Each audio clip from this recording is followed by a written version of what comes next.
Sa video lecture na ito, ating tatalakayin at babasahin ang tekstong pinamagatang Ballpen ni Jonel Jan O. Espalto. Patapos na ang school year, pasahan na naman ng mga output. Kailangan na namang magpasa ng sandamakmak na mga gawain. Kailangan gumawa, kung hindi, ligwak kung ligwak. Naubusan na pala ng tinta ang ballpen niya.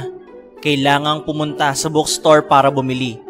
Parang pulis ang mga sales lady sa loob ng bookstore. Lahat ng kilos ay dinumero. Bawat galaw ay bantay sarado. Mainit sa loob ng bookstore. Sira yata ang aircon. Habang tagaktak ang pawis na namimili ng ballpen, sumagi sa kanyang isipan ang ballpen na bigay sa kanya ng namayapang ama. Mahalaga ito sa kanya. Ito ang tanging bagay na nagpapaalala sa kanyang ama. Kaya lagi niya itong tangan saan man magpunta. Hinugot niya ito sa bulsa ng kanyang jacket sabay tinitigan. Muli niya itong isinilid sa kanyang bulsa. Lingid sa kanyang kaalaman, lihim palang nakamasid ang isang sales lady. Nakabayad na siya sa cashier. Habang palabas na siya ng store, biglang tinawag ng sales lady ang guard sabay sabing, "Meron pa po siyang hindi nababayaran." Lumapit ang guard at pinapunta siya sa likod na bahagi ng store para kapkapan.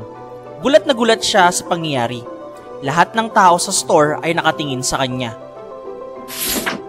Sabay-sabi ng sales lady na, "Oh, lahat kayo ha? Saksi na may kinuha siya." Nang kapkapan nila ito, wala silang nakita kundi tanging ballpen na sobrang luma at ang tinta ay ubos na. Akmang magsasalita pa lang ang sales lady at guard ng patawad, ay tumalilis na siya ng takbo sa labis na kahihiyang tinamo niya. Lumuluha siyang lumayo mula sa bookstore hanggang sa di na siya matanaw ng mga ito, na gaya ng isang tinta ng ballpen sa papel na unti-unting naparam sa kawalan.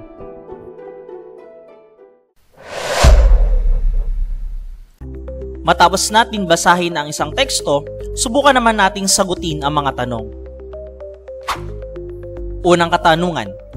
Ang mga sumusunod ay mga paglalarawan sa sitwasyon sa loob ng bookstore maliban sa A. Bawat galaw bantay sarado. B. Lahat ng kilos ay dinumero. C. Mainit sa loob. D. Siksikan sa loob.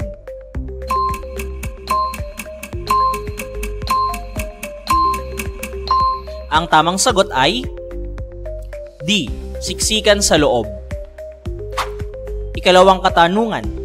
Sa talata 3, ang kahulugan ng salitang sumagi ay A. Naalala, B. Nadali, C. Naisip, D. Natandaan.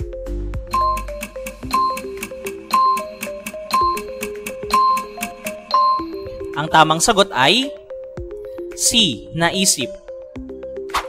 Ikatlong katanungan.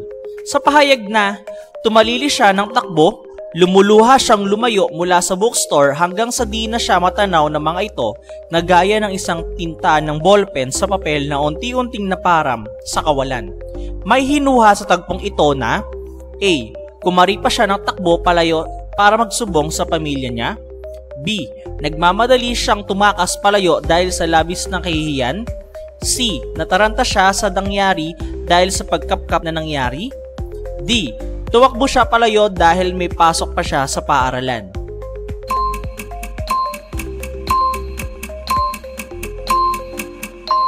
Ang tamang sagot ay B. Nagmamadali siyang tumakas palayo dahil sa labis na kahihiyan.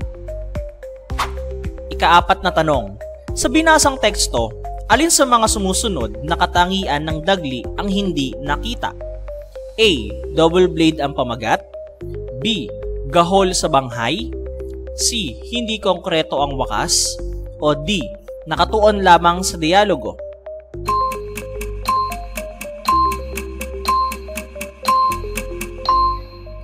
Ang tamang sagot ay D. Nakatuon lamang sa dialogo. Panghuling katanungan. Ano ang ibig ipahiwatig ng sales lady sa kanyang pahayag na O, lahat kayo ha, saksi na may kinuha siya. A. Ipinaalam sa lahat ng naroon na ang persona sa teksto ay may kinuha. B. Ipinapahiyan ng sales lady na ang persona sa teksto ay magnanakaw. C. Pinagmamalaki na ang persona sa teksto ay may kinuha. D. Pinangangalandakan na ang persona ay magnanakaw.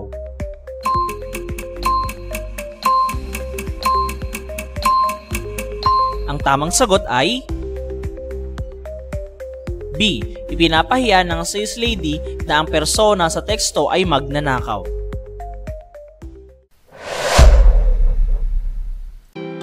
Maraming salamat sa panonood. Sanggunian, iCare Module, Learning Reading Materials 2022.